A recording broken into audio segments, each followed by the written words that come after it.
चलिए अब सुनिए, आज से हम लोग क्लास 10th का साइंस स्टार्ट करने जा रहे हैं। तो साइंस का सबसे पहले बेसिक इंट्रोडक्शन दे देते हैं आप लोगों को। ऐसे हम इसके पहले भी वीडियो बना चुके हैं उसके ऊपर। चलिए देख लीजिए थोड़ा सा विज्ञान के बारे में। आज हम लोग स्पेशल क्लास 10th का विज्ञान स्टार्ट करने जा रहे हैं, तो थोड़ा समझिएगा। इधर देख लीजिए, ये किसका है बाबू? क्लास 10th का है। किसका है? क्लास 10th है ना। समझिएगा थोड़ा सा। आप क्लास 9th में क्या पढ़े, क्लास 8 में क्या पढ़े, सो हम जानते हैं। आप लोग थोड़ा इसके बारे में समझिए। अगर रसायन विज्ञान आप बढ़िया से पढ़े होंगे, भौतिक विज्ञान बढ़िया से पढ़े होंगे, जीव विज्ञान बढ़िया से पढ़े होंगे, तो यहाँ कोई दिक्कत नहीं होगा। और नहीं पढ़े होंगे तो थोड़ा सा दिक्कत होगा। लेकिन हम बेसिक से चलते हैं हमेशा। इस बार भी बेसिक से स्टार्ट करेंगे, तो आप केवल ध्यान दीजिए, आपको समझ में आएगा। और अभी अगर आप ध्यान नहीं देंगे समझ में नहीं आएगा। तो सबसे पहले एक स्ट्रक्चर समझिए। ये विज्ञान है, इसको हम लोग इंग्लिश में साइंस कहते हैं। क्या कहते हैं? बहुत लोगों को साइंस का स्पेलिंग याद रखने में भी दिक्कत होता है। ये साइंस जो बुक है आप लोग का क्लास 10th का, इसको 3 भागों में बांटा गया। कितने भागों में बांटा गया? 3 भागों में बांटा गया है। वो 3 भाग कौन कौन है वो समझिए। पहला है रसायन विज्ञान, समझिएगा थोड़ा सा ध्यान से। रसायन विज्ञान। दूसरा का है जीव विज्ञान। बीच में क्या दे रखा है? जीव विज्ञान। रे लड़का हल्ला नहीं करो। और तीसरा क्या है? भौतिक। लास्ट में दिया है भौतिक विज्ञान, है ना। तो ये आपके बुक को 3 भागों में बांटा गया है। अब देखिए, इधर देख लीजिए, तीनों को क्या क्या कहते हैं वो समझिए इंग्लिश में। रसायन विज्ञान को हम लोग केमिस्ट्री कहते हैं। क्या कहते हैं? लिखाता है केमिस्ट्री, पढ़ाता है क्या? केमिस्ट्री। ठीक। फिर हम लोग जीव विज्ञान को बायोलॉजी कहते हैं इंग्लिश में। क्या कहते हैं बाबू?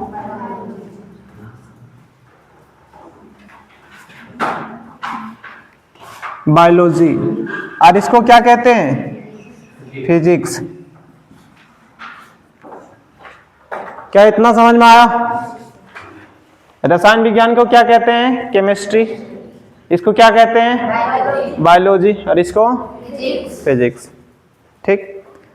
तो अभी जो आज हम स्टार्ट करने वाले हैं वो किसके बारे में स्टार्ट करेंगे? रसायन विज्ञान। किसके बारे में?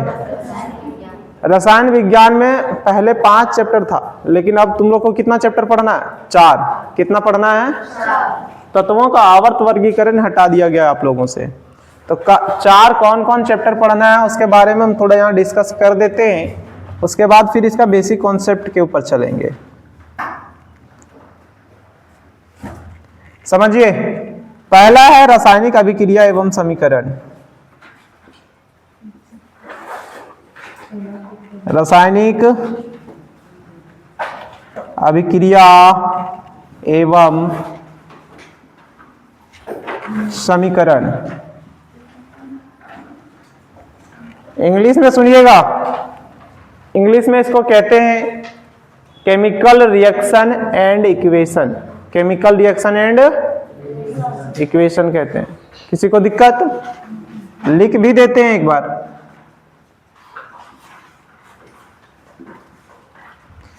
Chemical reaction and equation.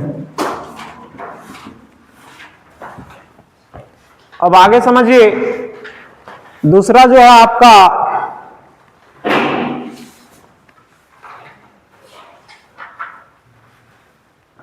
दूसरा जानते हैं क्या है? खोलिए, लाए हैं। आम्ल, क्षारक एवं लवण है। दूसरा क्या है? आम्ल, क्षारक एवं लवण। क्या है बाबू? आप समझिए, इसको इंग्लिश में क्या कहते हैं? Acid, base and salt. क्या कहते हैं इसका बाबू? Acid, base and salt, SALT। ठीक है, चलिए इसको हटा देते हैं, नहीं देते हैं। अब तीसरा जो है आपका धातु धातु है। तीसरा क्या है बाबू? धातु एवं अधातु। इसको हम लोग इंग्लिश में कहते हैं metal and non metal. Metal and non metal. ठीक। चौथा क्या है? कार्बन एवं उसके यौगिक। कार्बन एवं उसके यौगिक पढ़ना है आपको। कार्बन एवं उसके यौगिक, समझिए। इसको हम लोग इंग्लिश में कहते हैं carbon and its compound. Carbon and its compound. अरे लड़का हल्ला करेगा।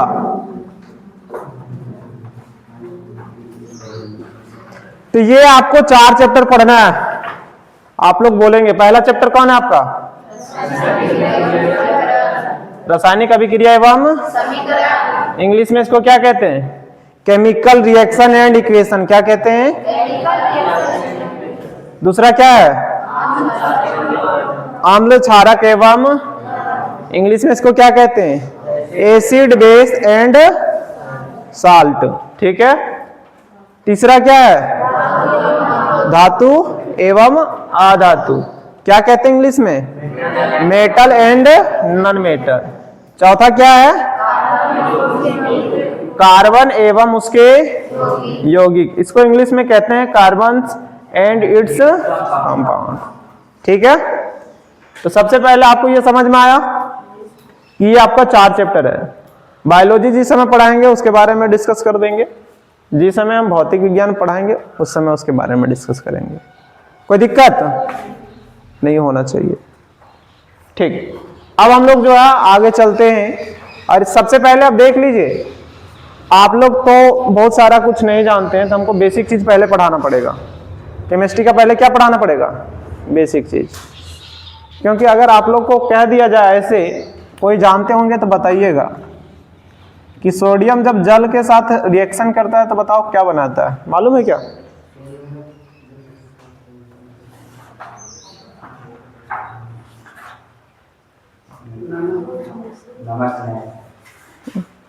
कह रहे नमक बनाता है। अच्छा, तुम लोग को ऐसा ये मालूम क्यों नहीं? क्लास 8 में पढ़ना है। तुम लोग सबसे पहले ये जानता है कि सोडियम क्या है बाबू?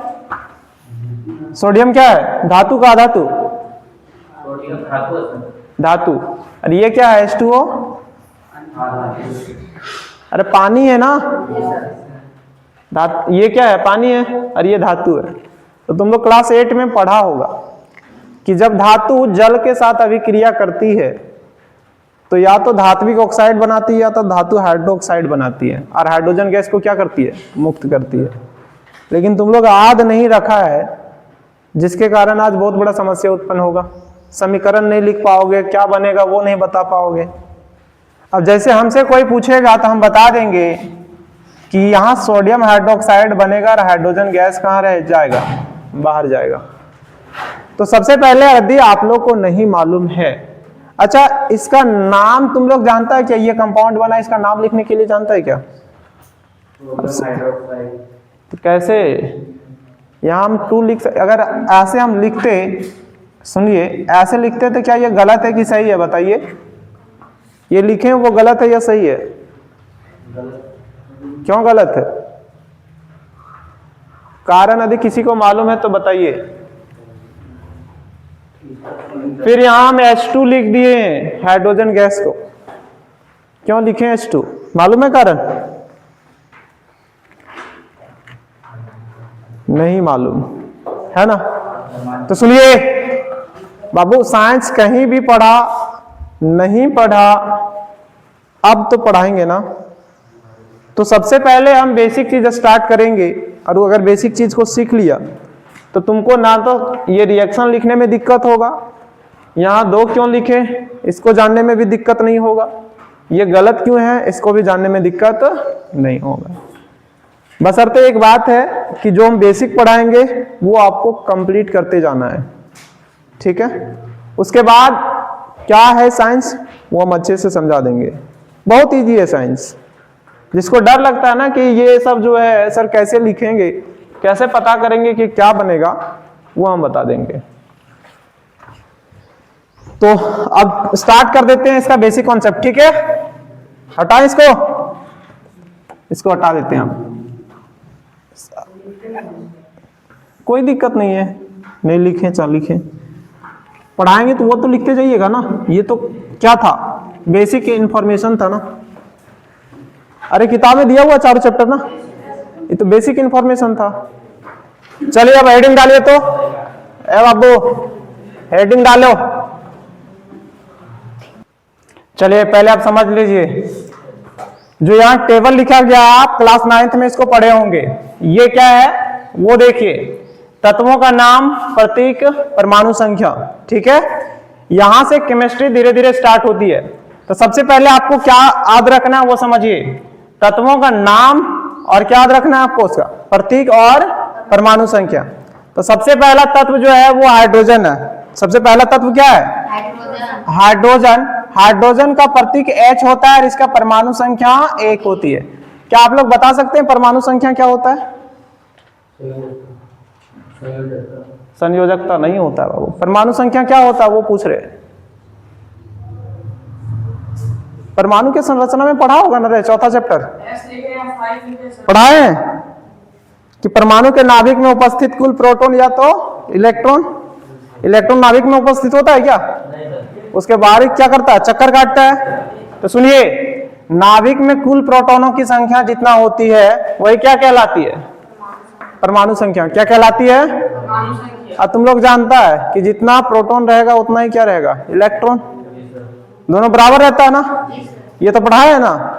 अब समझिए एक चीज और, ए बाबू तुम लोग चाहोगे कि सर यहाँ हाइड्रोजन के जगह पर ये H नहीं लिख करके ये H लिख देंगे तो गलत हो जाएगा। क्या हो जाएगा? समझिए क्यों गलत होगा वो समझिए पहले। ए बाबू समझो क्यों गलत हो जाएगा। क्योंकि जब पहला लेटर ही होता है, तत्व का पहला लेटर कैपिटल होता है। पहला लेटर क्या होता है, उसके बाद का लेटर स्मॉल होता है। उसके बाद का लेटर क्या होता है? अगर कोई सिंगल लेटर है आप उसको स्मॉल में लिख रहे तो ये गलत माना गया है। केमिस्ट्री में आप ऐसा नहीं कर सकते, ठीक है। चलिए अब समझिए, इसको हटाते हैं। तो दूसरा क्या है बाबू? दूसरा है हीलियम। दूसरा क्या है? तो देखिए यहाँ कैपिटल H लिखे हैं और स्मॉल e। हीलियम को किससे दर्शाते हैं हम लोग? He से। इसका परमाणु संख्या कितना होता है? इसका मतलब हुआ कि सर हीलियम के नाभिक में कितने प्रोटॉन है? 2 प्रोटॉन और 2 इलेक्ट्रॉन। 2 प्रोटॉन और 2, लेकिन इलेक्ट्रॉन नाभिक में नहीं होता है। नाभिक के चारों तरफ क्या करता है? वो चक्कर लगाता है, ठीक है। नाभिक में कौन कौन उपस्थित है? परमाणु कण 2। कौन कौन है? 2, प्रोटॉन और न्यूट्रॉन। दोनों नाभिक में बैठता है, इलेक्ट्रॉन क्या करता है? घूमते मारते। अब देखिए तीसरा क्या है? लिथियम। देखिए L कैपिटल लिखे हैं और I क्या लिखे हैं? स्मॉल। इसका परमाणु संख्या 3। परमाणु संख्या 3 कहने का मतलब है इसके नाभिक में कितने प्रोटॉन? 3। तो उसके पास कितना इलेक्ट्रॉन होगा? 3, ठीक। उसके बाद क्या आया है? बेरिलियम। बेरिलियम को देखो B से सूचित करते हैं। परमाणु संख्या कितना है इसका? 4 है। कितना है? 4। फिर बोरोन है। बोरोन का कितना है बाबू? B से सूचित करते हैं हम लोग प्रतीक में। इसका परमाणु संख्या कितनी है? 5। कितनी है? 5। फिर 6 नंबर पे कौन आता है? कार्बन। इसका एक स्पेशल चैप्टर पढ़ना है क्लास 10th में, कार्बन तथा इसका यौगिक। इसको ध्यान में रखेगा, ठीक है। कार्बन को किससे सूचित करते हैं? C से। परमाणु संख्या 6। परमाणु संख्या 6। एक चीज और बता देते हैं, किसी के दिमाग में चल रहा होगा कि सर कार्बन को C से ही सूचित क्यों किया गया, तो ये मानक पद्धति है, मान के चला गया पहले से ही, ठीक है, मान करके रखा गया है, कोई दिक्कत। जैसे कोई बच्चा जन्म लेता है ना, तो उसको पुकारने के लिए कोई एक नाम धर देता है कि ये नाम से इसको जिंदगी भर पुकारा जाएगा।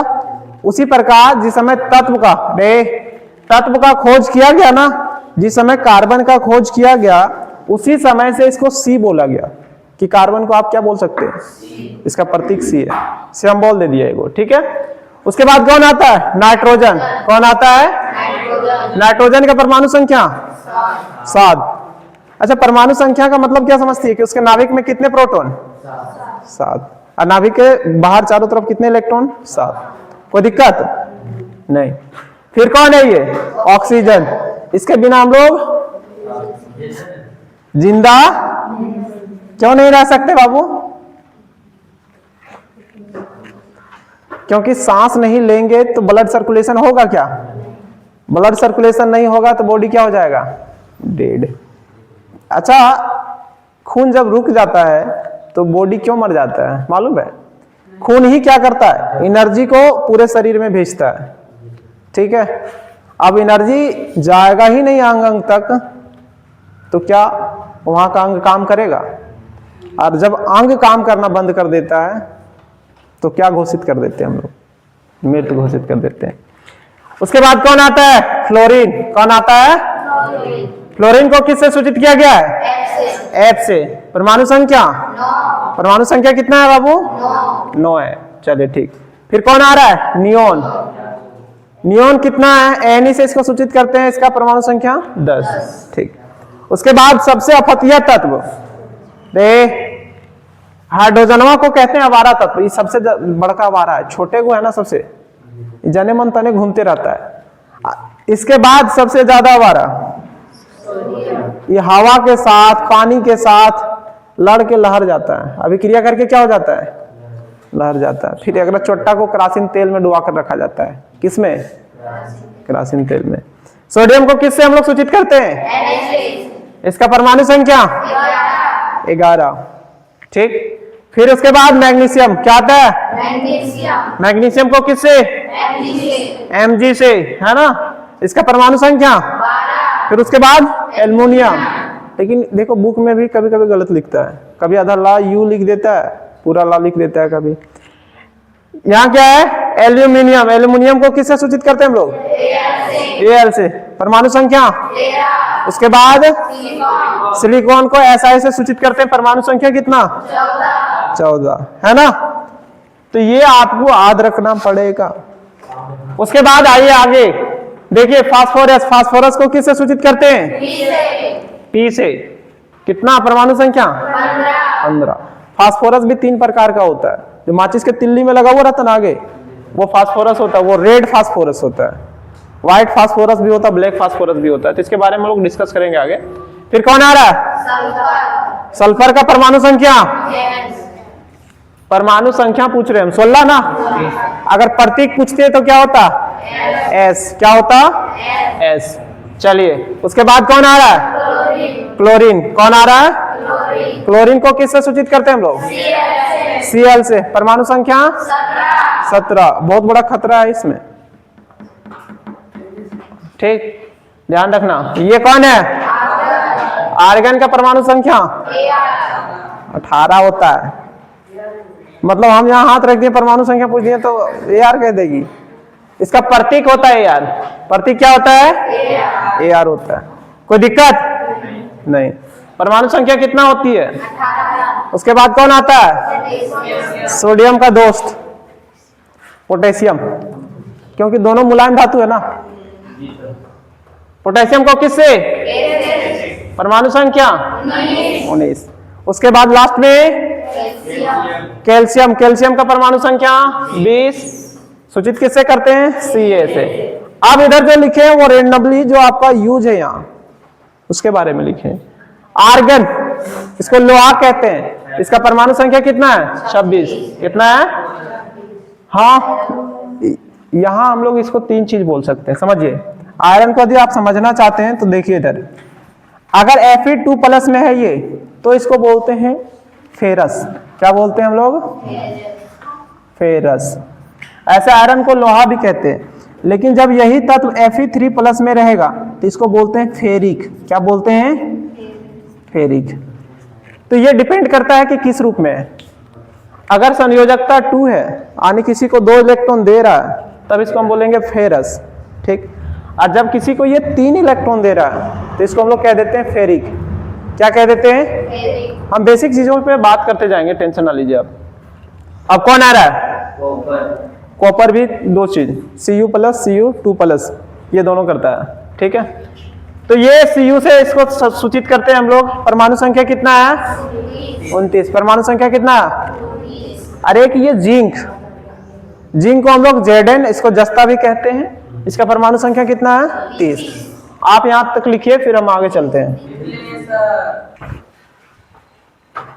चलिए आप थोड़ा सा इधर देख लीजिएगा, ये टेबल को समझिए। आपका दूसरा नंबर में है सरल एवं बहुपरमाणु आयनों की संयोजकता। संयोजकता को हम लोग कह सकते हैं औकात, ठीक है, कि कौन सा तत्व का कितना औकात है। रे लड़का इधर देख लो। तो संयोजकता क्या होती है, कैसे निकाला जाता है इसको, उसके बारे में समझिए। रे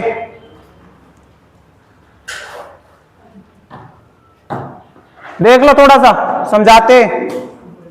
रे लड़का, ये संयोजकता 1 है। यहां संयोजकता 1 है। किसका किसका 1 होता है वो समझिए। सोडियम का प्रतीक क्या होता है? Na। ये प्लस है। तो सबसे पहले हम छोटा चीज समझा देते हैं, इसके बारे में समझ लीजिए।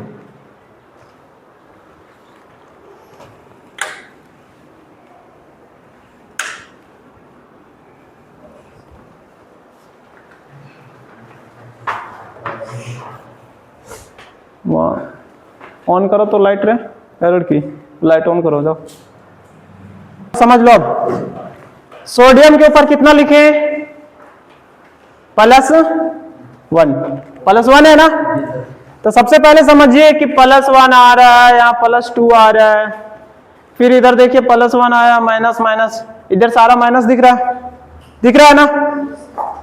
समझिए ये कैसे आता है उसके बारे में हम डिस्कस कर रहे हैं, ठीक है। ये कौन सा आयन है बाबू? धातु। समझिए, पहले समझने का प्रयास कीजिए। ये कौन सा आयन है? धातु जो होता है वो हमेशा इलेक्ट्रॉन त्यागता है। इलेक्ट्रॉन क्या करता है? मतलब किसी को देता है। किसी को क्या कर देता है? वो दे देता है। अब जिसके पास ज्यादा पैसा रहेगा वो किसी को देगा तो उसके ऊपर क्या आएगा? धनात्मक चार्ज ही आएगा, है ना। तो ये संसारिक का एग्जाम्पल था। लेकिन अभी तुम लोग को बताए थे कि किसी के नाभिक में जितना इलेक्ट्रॉन होता है उतना ही क्या होती है? प्रोटॉन। अब समझो, सबसे पहले हम यहां समझाते हैं। सोडियम का परमाणु संख्या कितना बाबू? 11। लड़का समझ लो पहले, उसके बाद लिखना। सोडियम का परमाणु संख्या, तो इसका इलेक्ट्रॉनिक विन्यास लिखिए, इलेक्ट्रॉनिक कॉन्फ़िगरेशन जिसको कहते हैं। तो आप लोग जानते हैं इलेक्ट्रॉनिक विन्यास कैसे लिखा जाता है? 2 8 1 2 8 1। आप समझिए, बाहरी कक्षा में जो है कितना इलेक्ट्रॉन है? 1। अब क्या है वो समझिए। हर तत्व चाहता है कि हम अक्रिय गैस के रूप में चले जाएं। हर तत्व क्या चाहता है? कि हम स्टेबल हो जाए अक्रिय तत्व के रूप में। अब अक्रिय तत्व क्या है मालूम है? वैसे तत्व जो रासायनिक अभिक्रिया में भाग नहीं लेता है। जैसे कौन कौन सर? नियोन जो है, आर्गन जो है, हीलियम जो है, ये सब अक्रिय तत्व है, ठीक है। तो हर तत्व क्या चाहता है? कि हम अक्रिय गैस के फॉर्म में कन्वर्ट हो जाएं। तो एक इलेक्ट्रॉन के चक्कर में ना ये ज्यादा परेशान होता है। एक इलेक्ट्रॉन के चक्कर में ये ज्यादा परेशान होता है। तो कहता है एक इलेक्ट्रॉन को क्या कर देंगे? हम त्याग देंगे। तो आप समझिएगा, यहां भी जितना बाबू देख लो, एक चीज आप तुम लोग पढ़ा होगा कि प्रोटॉन को किससे सूचित करते हैं? P+। इलेक्ट्रॉन को किससे? E- से। प्रकृति क्या कहता है कि जहां जितना प्लस रहेगा वहां उतना माइनस रहेगा, तभी कट करके क्या आएगा? 0। तभी कट करके क्या आएगा? जस्ट एग्जांपल ऐसे समझिए कि एक घर में 5 लड़के हैं, तो 5 लड़के के लिए शादी करने के लिए कितने गर्ल्स का जरूरत है? 5 है ना। तभी वो घर में क्या होगा, संतुलित रूप से रह सकता है, ऐसे रह नहीं सकता है।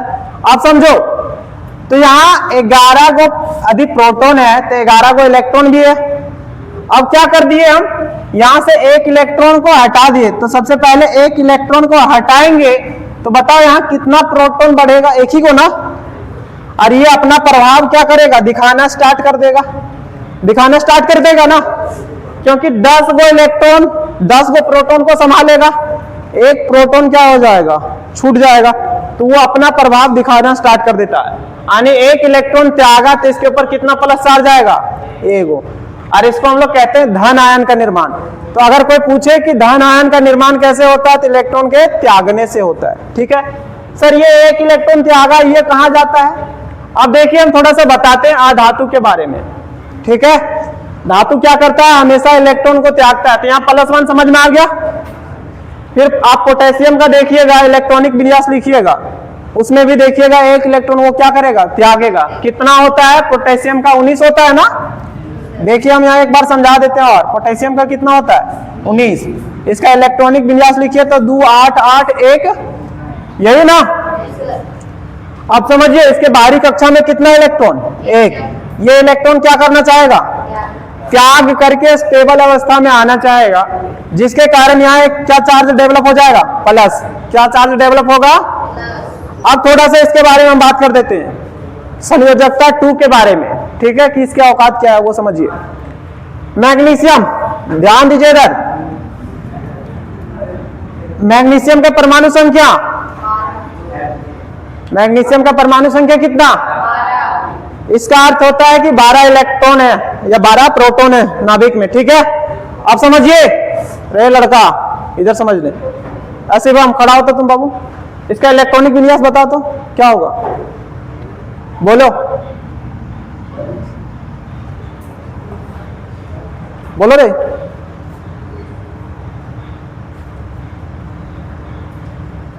अरे बाप मरता है खट खट के वहां, और बेटा यहां मौज काटने आता है। तो अभी समझा, इतना बार समझाएं, इलेक्ट्रॉनिक विन्यास दिमाग में गया, 9वीं पढ़ा है ना।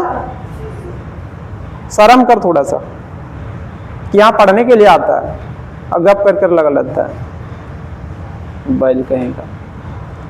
इलेक्ट्रॉनिक विन्यास यहाँ इसका लिखिए। तो आप लोग जानते हैं कि सबसे पहले सर पहली कक्षा में कितने इलेक्ट्रॉन, 2। दूसरी कक्षा में, अब यहाँ इलेक्ट्रॉनिक विन्यास लिखने के लिए 18 और 32 नहीं ले सकते हम लोग। बाहरी कक्षा में मैक्सिमम कितना इलेक्ट्रॉन रह सकता है, 8। ठीक, तो 2 8 10 बच कितना गया, तो बाहरी कक्षा में कितना इलेक्ट्रॉन है। ये क्या चाहता है मैग्नीशियम, मैग्नीशियम चाहता है कि हम 2 इलेक्ट्रॉन को त्याग करके स्टेबल अवस्था में जाएं। इसीलिए मैग्नीशियम क्या करता है, 2 इलेक्ट्रॉन को त्याग देता, और जैसे 2 इलेक्ट्रॉन को त्यागता है, इसके पास कितना प्रोटॉन बढ़ जाएगा, 2 प्रोटॉन। वही क्या आता है, 2+ के रूप में, वही क्या आता है। कैल्शियम के बारे में भी समझा देते हैं, समझ लीजिए। कैल्शियम का परमाणु संख्या 20। इसका इलेक्ट्रॉनिक विन्यास बताइए। तो इलेक्ट्रॉनिक विन्यास 2 8 8 2, यही ना होगा। देख लीजिए, 8 2 10 8 8 18 और 2 20। ये क्या चाहेगा कि सर 2 इलेक्ट्रॉन ये त्यागेगा और स्टेबल अवस्था में जाएगा, तो यहाँ प्रोटॉन की संख्या क्या हो जाएगी, बढ़ जाएगी। तो कितने प्रोटॉन की संख्या बढ़ेगी, 2। तो ये अपना प्रभाव दिखाना स्टार्ट कर देगा, है ना। इसलिए यहाँ कैल्शियम क्या लिखे, 2+। आप उसी प्रकार से सारा का निकालेंगे, निकल जाएगा। अब एल्युमिनियम के बारे में समझ लीजिए कि कैसे लिखा जाता है। एल्युमिनियम का कितना होता है बाबू, परमाणु संख्या 13। इसका इलेक्ट्रॉनिक विन्यास लिखिए, 2 8। बाहरी कक्षा में कितना इलेक्ट्रॉन, ये 3 इलेक्ट्रॉन त्याग देता, और 3 इलेक्ट्रॉन त्यागता तो इसके ऊपर कितना प्रोटॉन का प्रभाव आएगा, 3+। क्या ये समझ में आया। आप समझिए, धातु हमेशा इलेक्ट्रॉन त्यागने का काम करता है। धातु को हम अगर लड़का से रिलेट कर दे, तो लड़का जो होता है ना, पैसा कमा करके किसी को देता है ना, और लड़कियां क्या करती है, पैसा ले करके उड़ाती है। ये बड़ा खतरनाक चीज है। अब देखिए, जितने भी अधातु हैं, जितने भी वो क्या है, इलेक्ट्रॉन को ग्रहण कर रहे हैं। मात्र एक ऐसा हाइड्रोजन अधातु है जिसके पास एक इलेक्ट्रॉन होता है, तो इसके बारे में समझाते हैं। समझिए, यहां देख लीजिए, ये हाइड्रोजन, इसके पास कितना इलेक्ट्रॉन, एक इलेक्ट्रॉन, एक प्रोटॉन। न्यूट्रॉन की संख्या इसके पास नहीं होती है। तो नाभिक में क्या उपस्थित होता है, प्रोटॉन। एक इलेक्ट्रॉन यहां घूम रहा है। बाहरी कक्षा में कितना इलेक्ट्रॉन चाहिए, देखो पहला कक्षा है, पहले कक्षा में कितना इलेक्ट्रॉन की आवश्यकता होती है, 2, लेकिन है क्या, 1। तो ये चाहता है कि ये इलेक्ट्रॉन को त्याग दे। जिस समय ये इलेक्ट्रॉन को त्यागता है, एक प्रोटॉन बढ़ जाता है, उस समय इसको कहते हैं हाइड्रोजन। क्या कहते हैं, हाइड्रोजन। लेकिन यही हाइड्रोजन जब एक इलेक्ट्रॉन किसी का कर्जा ले लेता है, अब बाहरी कक्षा में अब कितना इलेक्ट्रॉन हो गया, 2, तो प्रोटॉन की संख्या बढ़ गई ना, तो किसका आवेश रहेगा, माइनस का ना, माइनस आ जाएगा, क्योंकि ये कर्जा ले रहा है। कर्जा वास्तविकता में नहीं, इलेक्ट्रॉन जब आता है ना तो चार्ज माइनस डेवलप हो जाता है, क्योंकि इलेक्ट्रॉन के ऊपर कैसा चार्ज होता है, माइनस ना। आप समझिए, जैसे ये कर्जा लेता है तो देखिए इसके ऊपर माइनस आ जाएगा, इसका नाम चेंज हो जाता है, हाइड्राइड नाम क्या हो गया, चेंज हो गया। अब एक क्लोराइड का बात करते हैं। समझिए, क्लोरीन का परमाणु संख्या कितना होता है बाबू, देख लीजिए, समझिए, क्लोरीन का परमाणु संख्या 17, तो 2, 8, 7। बाहरी कक्षा में कितना इलेक्ट्रॉन घट रहा है, एक इलेक्ट्रॉन। तो मान लीजिए कि ये सोडियम जो त्यागा, वो इलेक्ट्रॉनों को ये ग्रहण कर ली, तो Cl माइनस जैसे आएगा, अब इसका परमाणु संख्या कितना हो जाएगा, 18। तो 2, 8, 8 हो जाएगा ये, ठीक। एक इलेक्ट्रॉन कर्जा लेकर के अपने बाहरी कक्षा में पूरा कर लिया 8 इलेक्ट्रॉन, और किसके अवस्था में चल गया, अक्रिय गैस के अवस्था में। इसीलिए इसके ऊपर क्या आया, -4। सेम इसी प्रकार से सबका आएगा। अब ऑक्सीजन का बात कर लेते हैं। सर 2 क्यों आया, देखिए ऑक्सीजन के परमाणु संख्या कितना होता है, ऑक्सीजन के परमाणु संख्या 8 होता है ना, अभी पहले लिखा है। तो इसका इलेक्ट्रॉनिक विन्यास क्या हो जाएगा, 2, 6। बाहरी कक्षा में इसका कितना इलेक्ट्रॉन घट रहा है, 2 इलेक्ट्रॉन घट रहा है ना, कहेगा 2 वो कर्जा ले लेते हैं, किसी से भी कर्जा ले लेगा। अब जैसे 2 इलेक्ट्रॉन कर्जा लेगा, किस में चल जाएगा, 2 माइनस में। क्या समझ में आया, तो आप इसको याद रखिएगा, ये पूरा काल देखिएगा, काल हम इसका नामकरण सीखेंगे। क्या सीखेंगे, एक टेबल और दिखाएंगे, उसके बाद नामकरण सीखेंगे, इसका ध्यान रखिएगा। आज हम यहीं तक रख रहे हैं, जाइए।